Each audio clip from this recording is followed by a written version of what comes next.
probably didn't follow instructions because we started, excuse me, we didn't follow instructions, this group four. We started to talk and found that we had so much to talk about historically about the decade of the 60s. When did the 60s begin? Did they begin in 1958? Did they really happen in the early 70s? So we looked at artworks in both these rooms and saw where they were documenting a decade of immense change.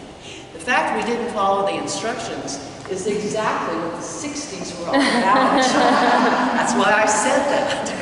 I happen to be, you may know, quite anti-authoritarian. So here I am with my peace symbol in my San Francisco apartment. And so I remember this era well and how it changed.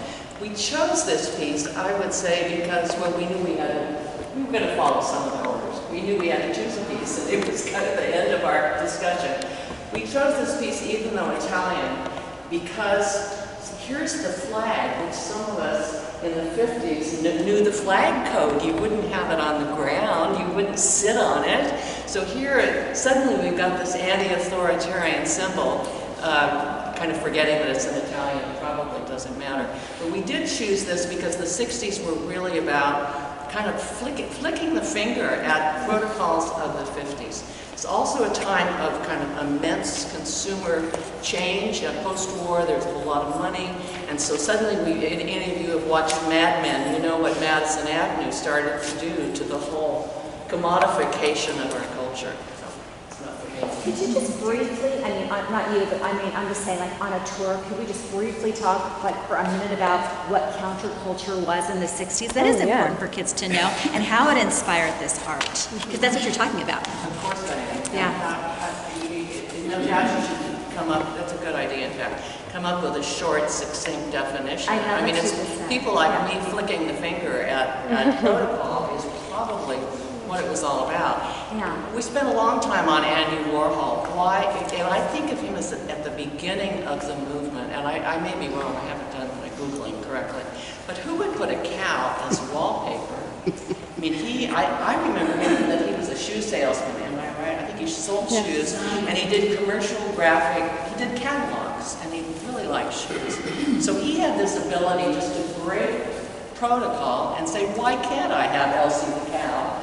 And silkscreen, remember he used silkscreen, so we're not talking about an artist in beautiful brushwork, we're talking about silkscreen, and a whole factory of people that he allowed to do his work for him. So he broke every dimension. Well, I should say, and you called her Elsie the cow.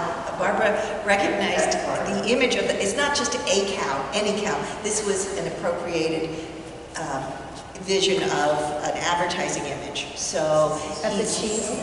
yeah, so he's tying into whatever associations you had at that time period to this recognizable cow. Multiple images over and over again, which ties in.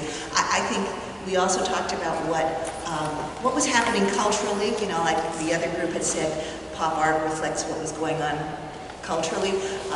We were in a decade where a president was assassinated, where the civil rights were being fought, and the Vietnam War, obviously, yeah. And so I think this piece, in particular, you are going to have mixed feelings and mixed reactions to the American flag.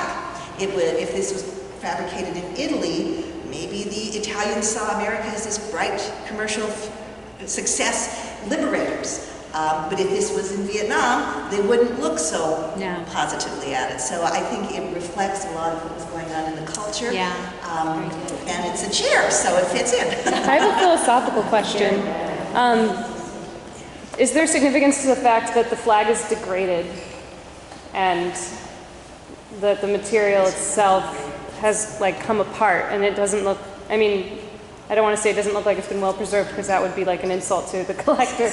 But I mean, I don't know if that's by design or if that's significant in any way that it's chipped away at. But if you think about it, I was thinking the same thing. The whole thing is a degradation of the flag. If you think about it in terms of It's a chair. patriotism, it's a chair. Yeah, and I think you could talk about flag burning and very briefly, because I would think that students in school would still see that flag and be saluting it every day. I'm not positive, but I would still think they'd have great reverence for the flag, and this would be to talk about it like flag burning and doing this, I think it'd be very interesting for them. That's like such a great point. Just the fact that you're going to sit.